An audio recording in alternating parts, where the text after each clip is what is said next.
আসসালামু আলাইকুম। আমার চ্যানেলের পক্ষ থেকে সবাইকে স্বাগত জানিয়ে আজকের ভিডিও শুরু করলাম। বন্ধুরা সবাই কেমন আছো? আশা করছি ভালো আছো। আলহামদুলিল্লাহ আমিও ভালো আছি। আজকে আমি এখানে মশলাগুলো নিয়ে নিছি। আজকে কি রান্না করব সেটাই দেখাবো। এখানে আদা কেটে নিছি, এখানে রসুন ছুলে নিছি, এখানে জিরা নিছি, এখানে এলাচি দারচিনি নিছি। এখন আমি আদা রসুন জিরে আমি সব মশলাগুলো আগে সুন্দর করে শিলপাটায় বাইটা নিব। বাইটা নিয়ে রান্নার সময় আবার দেখাবো। এই যে বন্ধুরা, এখানে আমি গরুর মাংস নিচ্ছি। এই গরুর মাংসই আমি ওই মশলাগুলো বেটে রান্না করব। এখন আমি যে মাংসটা একটু বড় বড় সাইজ একটু কাইটে নিব, কাইটে সুন্দর করে ধুয়ে নিব। এই দেখো বন্ধুরা, আমি সব মশলাগুলো এখানে নিয়ে নিয়েছি।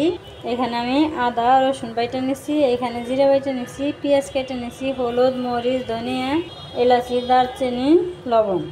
আমি সব মশলাগুলো একটা বাটিতে সুন্দর করে সাজিয়ে নিছি। এই দেখো বন্ধুরা, বড় বড় করে কয়েকটা আলু কেটে নিয়েছি মাংসে দেওয়ার জন্য। এই যে আমি গরুর মাংসটা একটু ছোটো সাইজ করে কেটে তারপরে পরিষ্কার করে দিয়ে নিছি। এই যে বন্ধুরা, আমি কড়াইতে রেডি করে নিছি। এখন আমি মাংসগুলো কড়াইতে ঢেলে দেব। এখন আমি এই সব মশলাগুলো মাংসের মধ্যে দিয়ে দেব। সব মশলাগুলো দেওয়া হয়ে গেল। এখন আমি দিয়ে দেব তেল। এখন আমি মাংস সুন্দর করে মাখাইব, ভালো করে মাখিয়ে নেব। আমি অনেক সুন্দর করে মাখিয়ে নিতেছি। বন্ধুরা, মাখানোর মধ্যেও কিন্তু স্বাদ লুকিয়ে থাকে। যত মাখানো তত মাংস মজা লাগবে। এই যেমন মাখানো হয়ে গেল। এই দেখো বন্ধুরা, আমি কত সুন্দর করে কড়া মশলা দিয়ে বেশি করে মশলা দিয়ে মাংসটা মাখিয়ে নিলাম।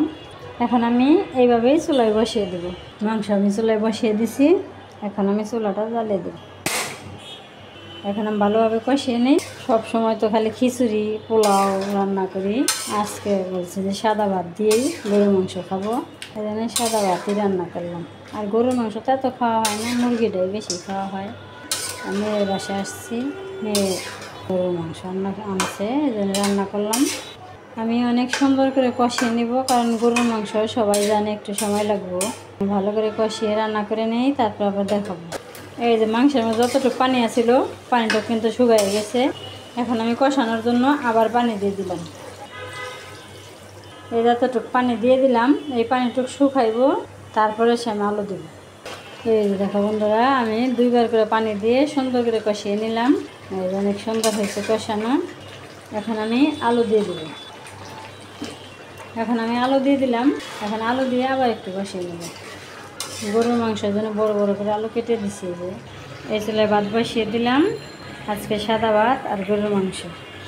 আমি মেয়ের বাসায় আসলেই রান্না বান্না করি। বেশিরভাগ তো মেয়ের বাসায় আসি, যে যা রান্না করি সেটাই সবাইকে দেখাই।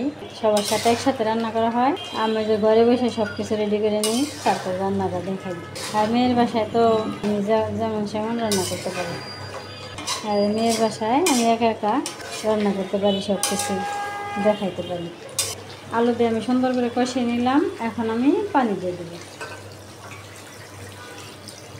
এই যে বন্ধুরা, এই পানিটা দিয়ে দিলাম, আর পানি দেওয়া লাগবে না, এই পানিতেই মাংস হয়ে যাবে।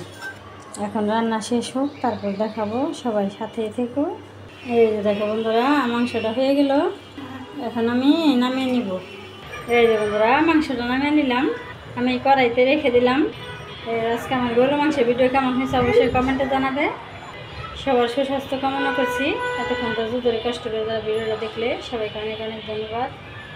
সবাই ভালো থাকবে, সুস্থ থাকবে, সাবধানে থাকবে। আল্লাহ হাফেজ। আসসালামু আলাইকুম।